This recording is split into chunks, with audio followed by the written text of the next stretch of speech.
Now it may appear to regular viewers that Roy hasn't been quite so eager to pull the trigger of late. A few opportunities during the roe and fallow rut have presented themselves, but Roy has fought temptation in the name of deer management. All things come to those who wait. A bit of willpower means a deer that looks good one year can be medal quality the next.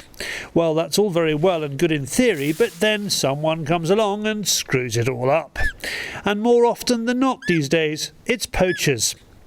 Roy has got a few of those making their presence felt on his ground in Hampshire. Now, unfortunately, we've got a big problem that is emerging throughout most of the country, and that is commercial poaching. And unfortunately, this old boy here has been a victim of it.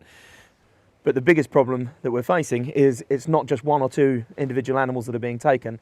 We're now looking at poaching on a commercial scale. So it's not your romantic view of a poacher going out and taking one for the pot. It's organised groups of individuals going out with illegal firearms, shooting deer or taking deer with dogs. And that is having a massive effect on the population and a massive effect on the deer management. And up until now, a lot of the police forces have been treating this with a little bit of apathy. My hope is that by working together with stalkers, estates and the local wildlife liaison officers, that we can put an end to commercial poaching and hopefully put an end to seeing sights like this and finding poor old beasts left in the middle of the fields. With that off his chest, Roy turns his attention to the evening's stalk. He is here for roe does, which are really only evident at last light. We've got about an hour and a half before it's dark completely, so we're going to have a quick scurf around and see what we can come up with. There's a couple of does that I really don't want to take out. We've got a doe just down that's been working this piece of ground to our left-hand side, and she had triplets this year, so it would be quite nice to leave her on. So we're going to either look for a yearling doe or maybe somebody that's not been quite as productive. With his recovery from his hip op going well, he's now down to just one crutch plus shooting sticks, which we think gives him a look of Gandalf. Our first port of call is a wood which always delivers. Nout. It is weird how some places just feel right for deer, but for some reason it's a desert, certainly in our case. Never mind, it's a beautiful evening, perfect for a stroll in the British countryside. With the pheasant and partridge shooting season in full swing, the deer are a little more cautious, which makes this stalking more of an educated guess than normal. So we're just going to have a quick run around and try and find the hot spots and try and get into position when the does start feeding out from some of the cover crops or some of the woods. It's always a gamble. You just got to pick a spot and hope. We keep watching, we keep stalking, but there is nothing about. This is a Roy stalking outing. Apparently, failure is not an option. I can see the sun starting to dip behind the trees. And we've got a rather eager cameraman to highlight the start of the doe stalking season. And so far we haven't seen a deer. So, yeah, this is the panic stage. And from the panic stage, you hope that you can come up with some concoction to get onto a deer. But if they're not out, there's not a lot you can do. We lose the light and the chance of a deer. Roy does spot one with the superior glass on top of his rifle, but we lose her in the cover crop. Of course, there's a host of reasons why we blanked, but Roy can't help feeling it's down to poaching pressure. We've been beaten by the light. The odd thing is, though, normally on this estate, on an evening stalking, you'd easily see 20, maybe 30 deer just on the little route that we followed. And this evening we've had perfect conditions for it.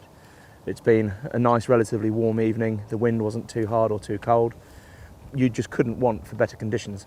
And yet, we didn't see a single beast. And I think, unfortunately, we are seeing the results of a lot of poaching going on, not just on this estate, but in the surrounding areas. We'll come out in a couple of evenings' time and see if we can find a roe for the freezer. But at the moment, it's certainly not looking good. Not to be beaten, Gandalf keeps to his word and without any help from a cameraman nor stalking buddy heads off to try and shoot and film some roe.